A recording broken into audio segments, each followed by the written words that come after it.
দেখেন ফখরুদ্দিন কইতেছে আমরা সুষ্ঠু নির্বাচনে প্রতিশ্রুতি পূরণের দ্বার প্রান্তে, আর প্রফেসর ইউনূস কইলেন কিছুদিন আগে তার ইলেকশনে কিছুদিন ঐতিহাসিক নির্বাচনের দ্বার প্রান্তে বাংলাদেশের মানুষ, সেম টু সেম। হ্যাঁ, আর কি গণতন্ত্রে ফেরার উৎসব আজ।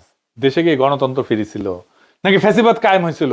মতিউর রহমান লিখেছে আরেকটি সুযোগ, আরেকটি সম্ভাবনা। ওরে বাবা, মরে যাই। গণতন্ত্র মানে ভোট। তো মতিউর রহমান সুযোগ কোনটা এসেছিল? পরের দিনে পত্রিকা দেখান আওয়ামী লীগের বিজয় তো কইছেই, আবার কইছে ওইটা সাব হেডলাইনে কইছে দুর্নীতির বিরুদ্ধে ভোট বিপ্লব। হ্যাঁ, তারেক রহমানকে দেখায় না এটা, নিজে দেখেন আলাদা করে হেডিং দিয়ে লিখেছে যুদ্ধাপরাধে অভিযুক্তদের ভরাডুবি, এই দিয়েও শান্তি পায় নাই। আবার নিচে আবার একটা আলাদা নিউজ করছে নিজামী মুজাহিদ সাইদি সহ শীর্ষ জামাত নেতারা পরাজিত। বেশি মজা পাইছে ফুন্দের আলো। ওই ইলেকশনে 72 আসনে কারচুপির অভিযোগ আনিছিল বিএনপি। ওই 72 আসন পাইলেও বিএনপি হারতো। কিন্তু এইটাই তো এজেন্সির সিগনেচার, এই সিভিল মিলিটারি ব্যুরোর কাছে সিগনেচার, যে এমন আসন দেবে যেটা প্রত্যাশা করেনি। আপনি ধরেই নিতে পারেন এই 72টা আসন এক্সট্রা দেওয়া হয়েছিল আওয়ামী লীগকে। এটাই ডিপ স্টেটের খেলা।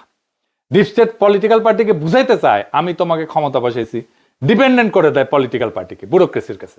এবার বুঝেছেন তো বিএনপির যে ডিপ স্টেট জিতাই দিচ্ছে। এইবারের নির্বাচনে 2026-এর নির্বাচনে পার্ট ছিল প্রফেসর ইউনূস নিজে।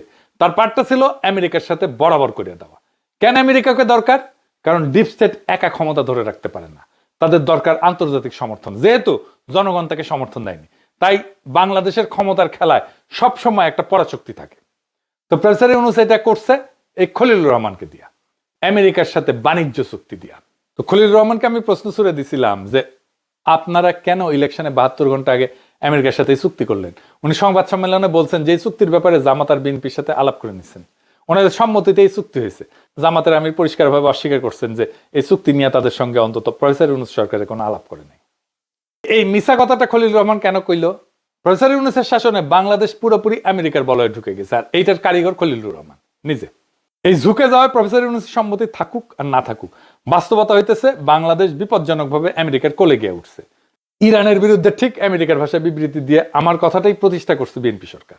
1975-এর পরে কখনোই পরাশক্তির দিকে এইভাবে ঝুঁকে থাকে নাই বাংলাদেশ। মুজিবের একটা বড় ফেলিয়ার ছিল তার ফরেন পলিসি। সোভিয়েত ঘেঁষা পররাষ্ট্রনীতি তাকে সারা দুনিয়া থেকে বিচ্ছিন্ন করে দিছিল।